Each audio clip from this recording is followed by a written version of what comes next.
कोल्हापुरी चप्पल आणि प्राडा हा वाद उद्भवलेला होता आणि प्राडाच्या कलेक्शनमध्ये कोल्हापुरी चप्पल आल्याचं पाहायला मिळालेलं होतं। त्यामुळे कोल्हापुरी चप्पलचा हा ब्रँड वाचवा असं धनंजय महाडिक यांनी मुख्यमंत्र्यांना पत्र पाठवून आता सांगितलेलं आहे।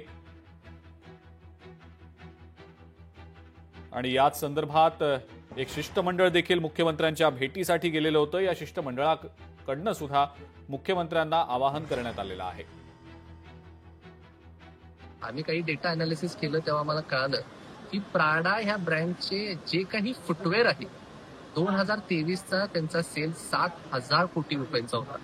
त्यामुळं ह्या चप्पल आता जी विक्री ते करत आहेत त्या चप्पलाची किंमत जवळजवळ 1 ते 1.5 लाख रुपयाच्या आसपास असणार आहे। तर त्या चप्पलातनं मिळणार जे उत्पन्न आहे त्याची रॉयल्टी म्हणून गेले वर्षोनवर्ष राबणारे आमचे कोल्हापुरी चप्पल बनणारे कारागीर जे आहेत त्यांना त्याची रॉयल्टी मिळाली पाहिजे अशी आम्ही 2 मागण्या सन्माननीय मुख्यमंत्री महोदयांकडे केली आहे।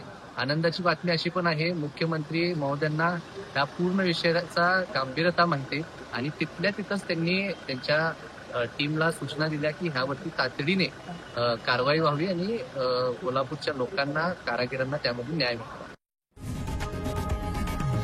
लोकशाही मराठी ऐका, पहा, जागरूक रहा।